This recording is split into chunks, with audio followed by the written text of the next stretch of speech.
Hey guys, I'm Rick, and that is One Big Pile of Bricks with our guest Andrew from Brick Banter. I'm just proving that I've watched it. Hey. Because you do this every time. Right then, da-da-da. How you been? What's been happening?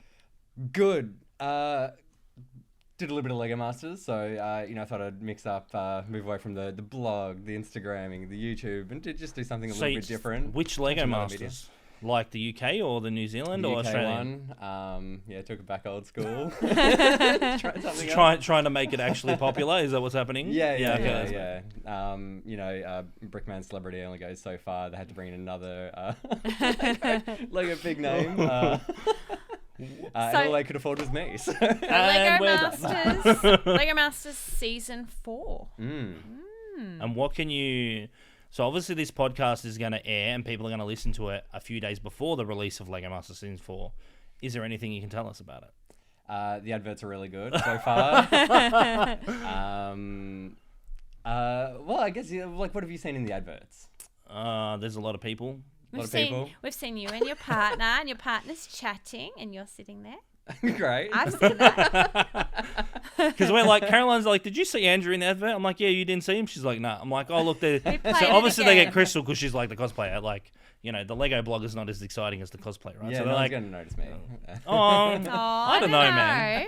You have a pretty big following online. Your own identity. Yeah, it's good. Like, I guess the people who know me from the stuff I do, kind of, it's kind of been weird, like the slow flood of people who have, obviously seen the ads and everything, but like the delay in spotting the familiar face. All I can say is enjoy it now, because it's going to go from just being normal to all of a sudden being crazy. Yeah. Especially if you're in a Lego environment like our shop, like downstairs. Early when you came in, it was fine. You were able to come in. We had a little chat beforehand. No one kind of looked twice, but things will change. Yeah, well, even yesterday I was at Canberra Expo, Lego Expo, and Fleur and Michael were there from Season 3. And who? We don't talk about Season 3 anymore. It's all about Season 4. No, it's fine. That's where it's at. Yeah. And they were saying, they are kind of like spacing their time out because they just have a line of kids there. Wow, that's photos, amazing. Which is super cute. But also too, I feel like that you're coming in at the right time. It's not the end of the pandemic, but we've reached some sort of, and I use this term, loosely normal. So you'll be able to do the meet and greets and stuff like that now, right? Yeah, hopefully. Fingers crossed. Yeah, hopefully we have an okay winter. I feel bad for Season 2 and 3 who kind of missed out. It just wiped it. It just wiped it, right? You look back at Season 1, you had pretty much every contestant. You were there. At the old store. You were there. And there was a line around the store backing up on itself. Oh, that was nuts. That was crazy. And you could look through the shop, the door of the shop next door, and you could look through the front door, and you could look straight out the back door at the line of people still out there. That was a big block too. Yeah. But that was pre-COVID. It's pre-COVID. And whether or not we'll get back to those heights, if it does, it'll take quite a while, right? Yeah, but I think, looking at Canberra convention this weekend, there was people, everyone's acting normal. It feels kind of back to some sort of normality again, I think. It was like normal, even Brickvention this year. It was a bit quieter, it was a bigger venue, but there was people there. You're around people again. It's kind of weird getting used to it. Did you get sick? I did. Oh, here we go. Boom, Caroline with the mic drop. Did you get sick? A lot of my new friends from Lego Masters were down for it as well. And I was hanging out with them all weekend. No one else got sick. And I spent, every minute with those guys, and I'm the only one who got it. So I'm not too sure if I did get it from Brickvention or I was just. It could be anything. You could have been at a cafe. You could have been done anything, right? Like that's the problem with COVID. You could be anywhere and get it. Like yeah. So, know. But yeah, no, I did get it after Brickvention. But it was I like how Caroline just slips in the mic drop. I wasn't gonna say anything, Andrew. I'm just gonna let you know it wasn't me. I wasn't gonna say anything. I was gonna be really good. But I can confirm it was a super spreader event. That's why they didn't get any media down. Because imagine if it became a super spreader event. Like it wasn't. It wasn't. I'm just gonna say. But it is nice that it's we're opening back up and you actually see people and travel. And how was? Obviously, you can't say much, right? Because we don't want to spoil the first episode or your run on Lego Masters. So, how was the process of getting on Lego Masters? Was it different than previous years? Because I know we were around season 2 applying around the same time. Yeah, it was different from the point of view. So season 2, we got to do the in-person interview. Yeah. We didn't get to do that, so it was a Zoom interview. Wow.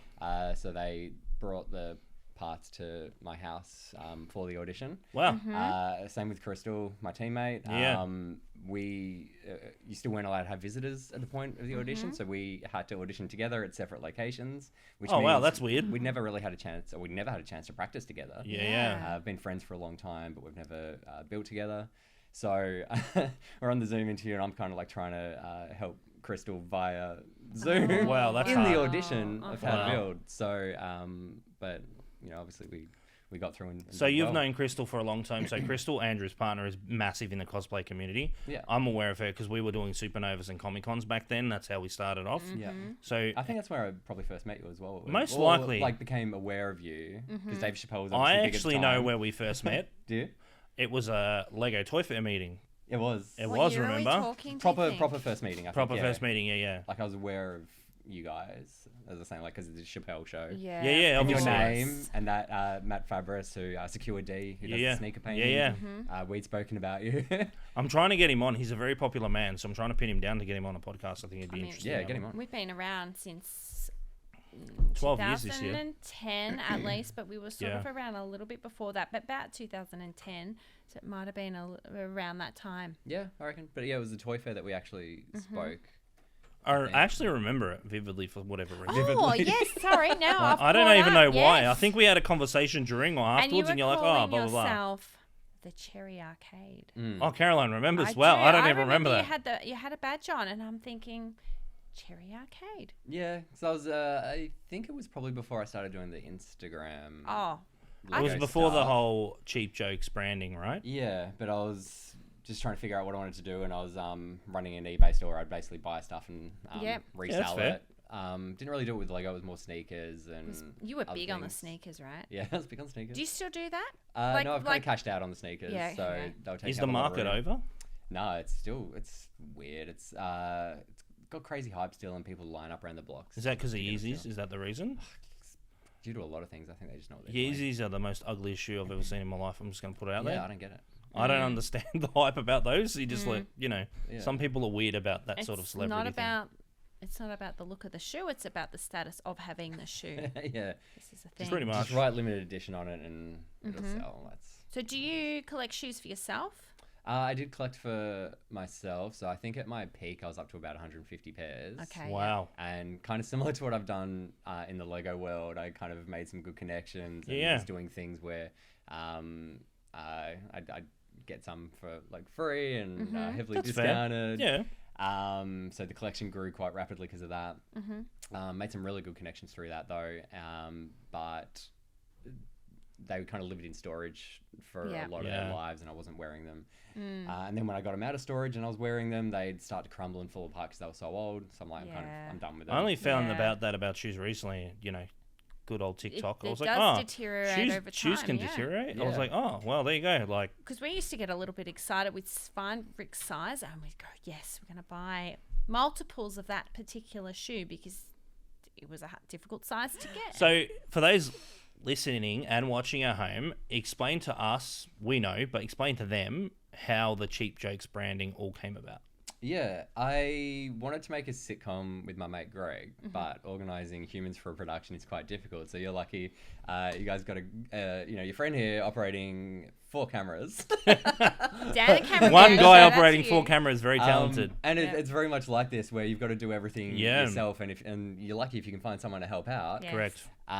So I thought, oh, maybe I'll have a dabble with animation and see if, can do it all myself, sort Yeah, of thing. 'Cause exactly. animation's a great way to break up every element of the production and do it all yourself when you got the free time. So I literally had a little minifig like this, and I think I made it turn like that. It was Yeah. very slow frame rate, very not smooth at all. But I tried it out. I'm like, oh yeah, let's start dabbling a little bit more.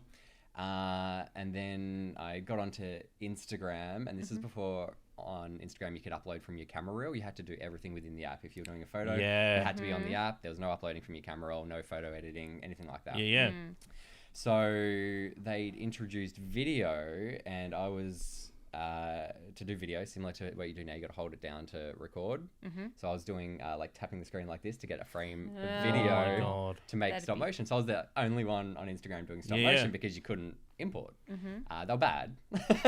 You look back now and you say they were bad, but at the time they perhaps were much better, you know, because there's nothing else like it to compare it to. Yeah, exactly. And then I got a campaign gig through Regal Cinemas in the US. They're kind of like our village cinemas. They're huge. And it was a popcorn promotion, and it was like a 15-second video that I did for them. And then the Lego movie came out not long after, and they hired me to do another video, which was 3 30-second things just around the Lego movie premiere. I did it. And I made them so they all kind of connected together, put it on YouTube, and that's now got 7 million views. So that kind of... That's a big feat. Like, you think about it. That's a lot of kind views. of encouraged me to keep it all going. And, you know, every stop motion video I did, I made sure I tried to improve something so it kind of become better. That's amazing. So that's kind of the Instagram, YouTube Famous. journey. And then during lockdown here in Melbourne, I started the blog. So I don't know why I decided to start a blog, but it's a bit easier than doing videos. But you got to remember too, you got to break through the noise, right? And this is what I say to everybody who's starting out in whatever it is. The world is extremely noisy, and you need to sort of somehow get people's attention. Yeah. And it's really hard to retain people's attention. And persist and persist and persist. And yeah, you might release a video and it doesn't get many views at all. You don't think it does. You'll release more and more and more. Someone will watch a later video and go, oh, he's done other videos way back way. Yeah. And they'll go through and they check it all. And then you get your views up. Like the amount of people that I meet who used to watch them when they were younger. So it's like, you know, guys now in their early 20s, they used to watch them when they were 14. Great example here. Caleb from our season of Lego Masters, he used to watch me back when he was 14. Wow. And while we were filming, he went back and found comments that he'd made on my videos. Wow, that's pretty sweet. Yeah. It's totally sweet. So did he have like a fanboy moment? He's like, oh my God, it's Andrew from Cheech. He kind of did, like, because he realized that he's been watching my stuff for so long. Yeah. He'd watched all the interviews that I've done for Lego Master stuff in the past. I don't think there's a bit of Lego Master content that he hasn't seen. Wow. So there's a challenge to anyone out there who becomes a bit of a fan of Caleb. Find something that he hasn't seen, because I think he'd be hard pressed. We'll be keeping our eye out for Caleb when the show airs. He's a massive fanboy. Is there any controversy around any of the contestants?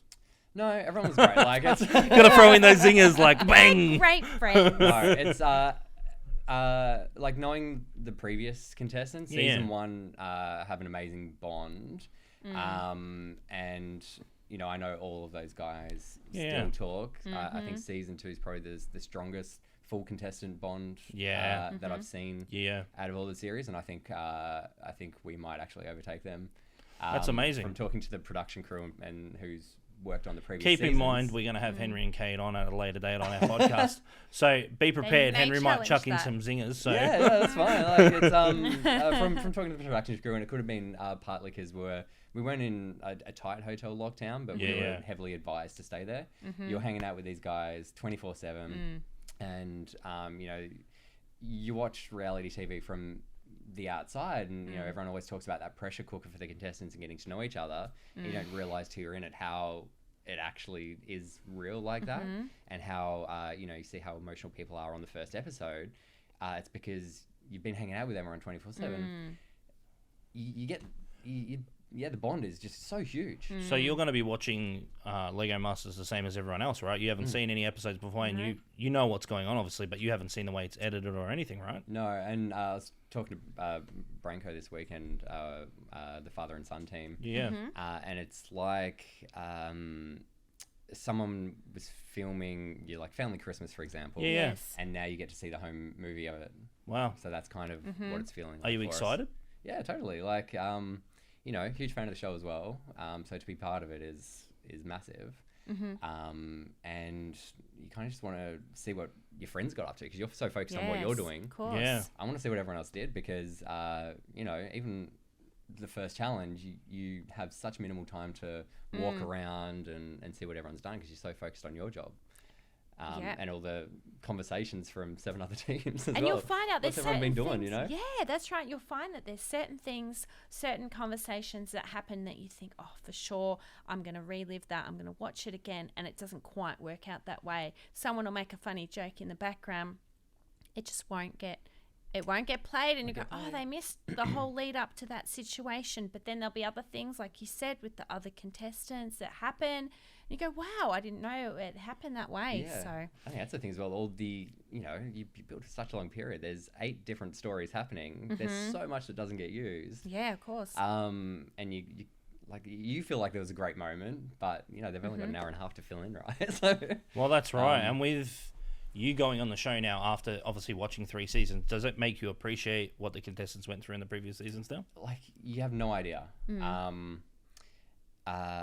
It's very overwhelming. You do feel that time pressure. You want to come up with a good idea as quick as you can, because even though it's edited, you get the brief and you're starting pretty quickly after that, and you're not allowed to, you can't discuss your idea beforehand because there's no time. You're straight into it. So it is, as people talk about reality TV being fake, it's not. Like, what you're seeing is very real. There's no direction, no clues into what's happening. There's it's you're thrown straight in the deep end. It's real. Let's just swing it. Let's just go one take. That's it. And even first episode, you're learning the brick pit. You haven't seen it before. You don't know where everything is. How many pieces of certain color you've got.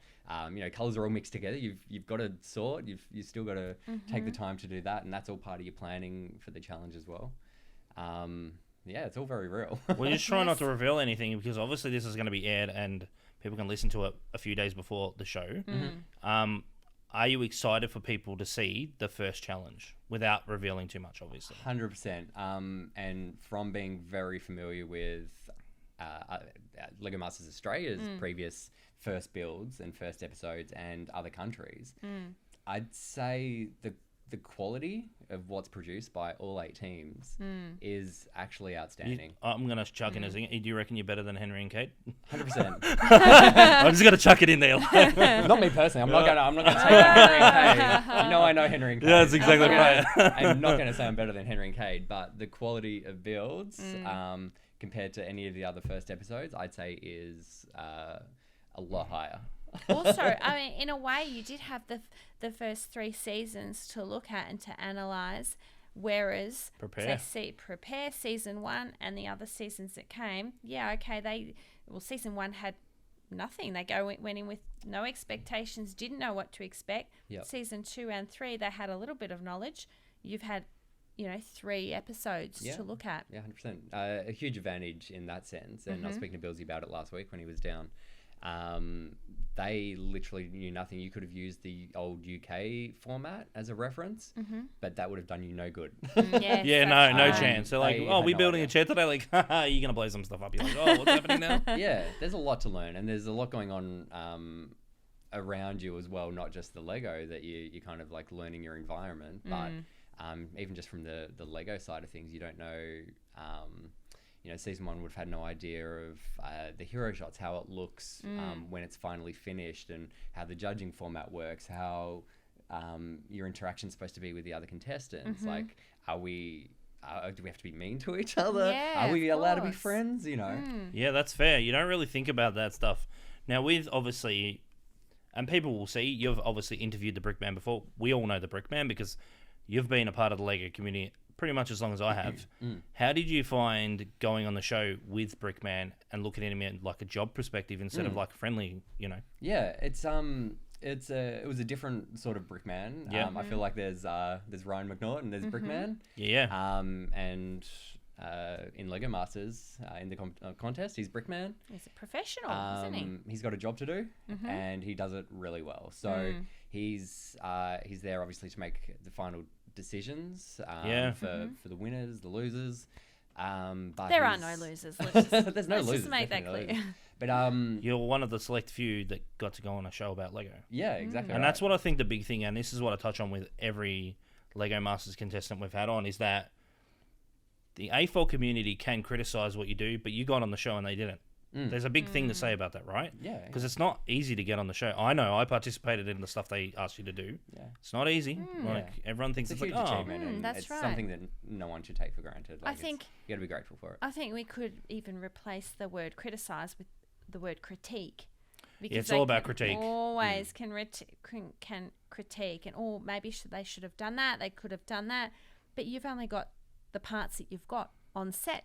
And You don't time have limits. the time to prepare the elements. You don't have Yeah. time to look up, other ideas on the internet and say, oh, this person did it like this. I could incorporate this idea into my build.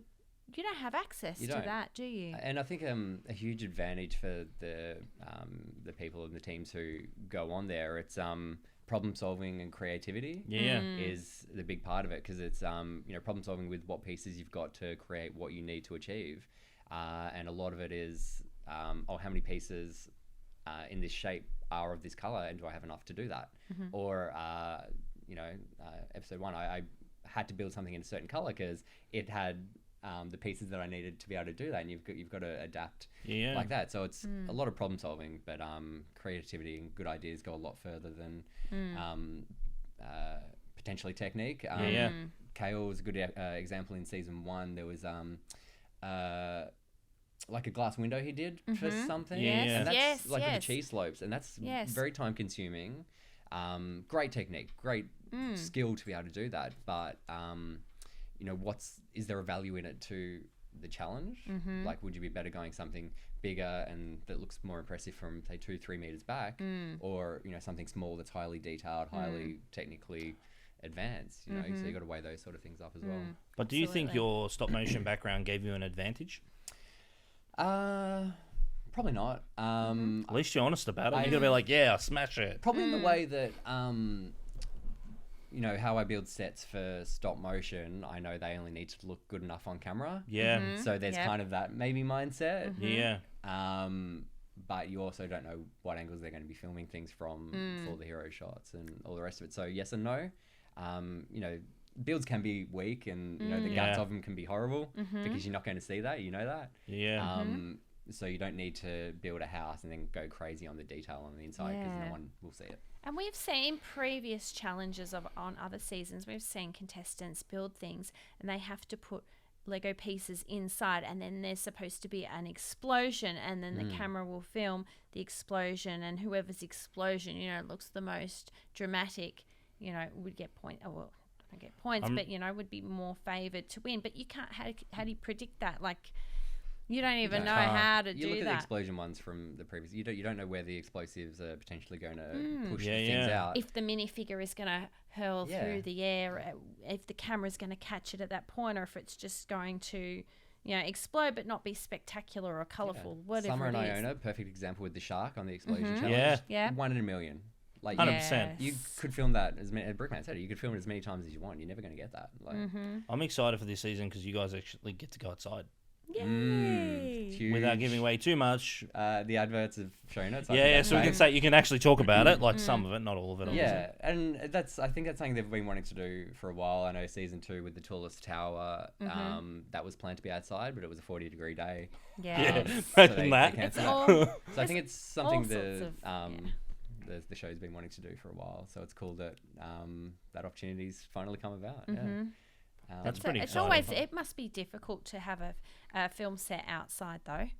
Yeah, there's elements to deal with, and that comes from Can't control any, wind and any rain. production that you Did you get sunburnt? But yeah, there's that. Jumping back I've to always you. asked you about the sunburn. I'm always the one that's putting all the sunscreen on. Have you put sunscreen on? Put some more on. Put a hat on. That's another element you got to think about. Yeah. But jumping back to your Brickman question before as well, another part that he really brings that they do show is the support to the contestants. Like the feedback he gives you, and Tim taught me this. He said it in Tim's a really good. He's a really good guy, Tim. Yeah, Tim Tim's amazing. from season 2. But he's so self-aware. But he was like, Brickman comes over to give you feedback. You've got to take that on board. He's doing it for a reason. He doesn't give you any nuggets of information that aren't valuable. Yeah. So it's dumb not to listen to him. I remember season 1, Miller. Huge support. He was like, Oh, Miller and Miller and Jordan. Miller's like, I'm not gonna listen to him, and you're just like, Miller, Oh, mate, what are you boys, doing? What are you giving doing? you a hint. What are you doing? He's trying to push you in the right direction because he doesn't want to see you fail. No, exactly No. right. And he's doing it because he wants to get the best out of each team. He wants to see a good build. That's right. So he's doing. He gives you stuff that may feel unachievable, giving you feedback that may feel unachievable, but he knows what's possible in that room, Yes. and he wants you to push yourself, and you got to take it. How was right. the experience of filming in Sydney? It was good. Like, it was nice to get out of Melbourne. Yeah, because you could actually get out of Melbourne and go to What time frame? What time period are we talking for filming? When did it happen? So it was starting around the start of October. And Wow. it goes through till December. Yeah. So for Crystal and myself, Melbourne was still borders were closed between Melbourne and Sydney. So that was Would have been kind a of bit something we had to difficult. take Yeah, into yeah. consideration with accepting being accepted onto the show. That we might not be able to get home because you didn't know how long it was Yeah. going to Yeah. be closed for. We were lucky that about the time we went up, things opened up. So, if there was an emergency that we had to come Of back home for, course. we were safe. We're But coming into Christmas. Yeah, we did open Yeah, after a we, long yeah, we did lockdown. open, didn't we? Yeah, I'm We had trying to to remember accept back not- then. You're like, oh. we had to accept that going up there, we might not be able to get home. Yeah. Wow, that's a big thing, right? Especially like uprooting your life, being like, oh, I'm going to do this show. And obviously you got a partner and you're like, is Maybe it okay if I come go for back, 3 months? Maybe Like, I don't. Yeah. I don't know. But lucky, But like you're my uncle is up there, and Oh, I've good. got family oh, close that's, by. good. If that's Good. awesome. I had a backup option. You can work remotely as well. So That kind of helps. I'm glad that you had a good experience. Did it, with your experience, did it draw you and Crystal closer together? yeah, because like we've been friends for a long time, but we haven't like hung out regularly. Yeah, That's of fair. course. We'll talk here and there, but there's never been like hanging out as much as you do when you're suddenly put in a pressure cooker and spending 24/7 with someone. Of course. So yeah, definitely became better friends, and same goes for all the other contestants that we're there with as well. Like, it legit feels like family, and all those guys most of them are New South Wales. They're hanging out all the time. Yeah. Our Yeah. phone goes through the roof that we can't just like pop up and see them for the weekend. Yeah, Or that's we the hardest can, part. but, Yeah, they're yeah. not- they're not an hour away. You know? Yeah, yeah, of because you course. guys were the only Victorian contestants. Yeah, so a Wow. lot of pressure on Lot our of shoulders pressure. to Don't fail. represent No represent the pressure. Melbourne We community. don't put pressure on any of this. And obviously, with those listening and watching at home, you're quite a big deal in the Lego blog community. yeah, Yeah, like Brick banter. you're blog famous. yeah. There's 4 of us that have Wow. pretty big blogs in Australia. Yeah, Myself, Jay, Michael, John, Richard. So 5 of us. Yeah. All have a different community in our own right. Yeah. But then obviously my Instagram and YouTube as well. I've been around the community for long 8 time years. now. Yeah. It's been a long time. And how have everyone knows you each other? how have you Yeah, found true. coming from like a Lego fan's perspective, being a part of the blog community? Because bloggers look at Lego sets completely different to everyone else, right? Me as a consumer is like, oh, this minion's awesome, but you'd be like, oh, this is built wrong or whatever, Yeah. So with your experience coming from the blogging community going into Lego Masters, how was the transition? I think it's fine because I probably see the Lego world from an outsider pretty well. Yeah, yeah. As well. Yeah. Like, I'm definitely into Lego. I know the community, but I've always, I guess, been in an online community and even a blog. You're kind of in your own world as opposed to a lug, which is a Lego user group, Yeah. where it's a lot more community based. They have their president, they have their committee, Yeah. they have all this sort of stuff. You've got what is it? Like a team of people. Yeah. Yeah, I Committee. guess, a committee, Yeah, a yeah. committee, where you've got all these other people to have a say in what you're doing. All the stuff that I've done has just been me. So, I can look at other people's stuff and get inspiration, or I can not and just do my own thing, which is mainly what I've done. I don't watch a lot of YouTube. Yeah. And, the toy photographers are probably the ones that I connected with the most because I guess that was probably the most creative community, Yeah. I think, and everyone does have their own style, so there's no competitive nature for it. It's the most supportive That's Lego nice. community that I've come Yeah. across. Because some of them can be a bit No comment. not challenging, but they they have a critique. Yeah. Critiques. Yes. Everyone's an expert in the Lego world, so Yes. there's a lot of that. That's all so communities. Shoe communities, the same. Yes. Stamp Exactly community. the It's all the same. same stuff, Train. right? Like, There's a lot of flex, Community. like I've got this, you don't have that, but toy photography, like your tools can be one minifigure. Yeah, That's your of photo, and you do a course. cool photo with that minifig, everyone loves it. Yeah, That's all you've got to do. And you can be like obviously with the now world of TikTok and all social media, even videos now, you can do one really good video and it can be just like bang. Yeah. And you can invest a lot of time in a photo and a video and it cannot take off. Oh, this is like the bane of my existence. I'll put so Yes. much time. Did you see the Back to I the did. Future? I did. The DeLorean Yes. photos you did. So much effort. My partner, we went out, we took all these photos, and some of them like get no traction, others go Yes. well. But then it's the photos that you've put no effort into. You've just like, Oh, "Yeah, dude, we we're can the find-" same. You You like taking can't photos, you're like, predict it. Why is that one most popular? It makes no sense. In videos, it's the same thing. You can just do a TikTok. You don't even think about it. You go, right, I'm going to record this, be quiet. So I can record, usually it's me talking. So Rick will be like, be quiet. I'm going to film. And it will just be the simplest thing and it will go off. silly Yeah. stuff, you And know, then- like, You spend all this time, like you so much said, fun. doing something. and then you like, get no one fully cares. invested. nothing You're like, happens. oh, okay then. Is Well, this what you guys want to see? I don't get That's it. exactly right. Is this what you want? Well, thank you so much for taking the time to be on our podcast before Pleasure. Lego Masters airs. We look forward to picking your brain after Lego Masters airs so we can actually discuss things on the show. Yeah, Yes. absolutely happy to come back. And as all my friends who've seen me on the adverts who clearly don't watch the show have said to me, vote for us. Well, big shout out to Channel 9 and Endemol too for making it happen, Been because I know it's been fantastic, hard to haven't they? like lock people down, especially with around a show like Lego Masters, because you know you don't want it to be the Titanic with having leaks everywhere. So we No, appreciate no. it. And They've been thank you great. so much for coming. It was a bit of Last minute. Okay. Last Yeah. minute. Short notice. I but know it was a bit short notice, but we appreciate it. Channel 9 and Endemol. We'll put were a link fantastic. down to, obviously, you don't need a link to Lego Masters because everyone knows what Lego Masters is. Put a link down to like Andrew's social media and his blog and all that sort of stuff. Read his blog. It's good. Tell him Yeah. it's awesome. Yeah, tell me it's awesome. Yes. Tell Andrew, comment on Give him everything. a- Say, give him a like. it's amazing. Yeah, and tell Tim, Donny, and Sam that it's awesome as well. They put in a lot of work. We Yeah, actually of course. filmed one with Tim. It will be airing at a later date. Yep. So just because, you know, the way Lego Masters have worked out. But yeah, thanks for joining Yes, us. We thank appreciate Thanks it. for having me, guys.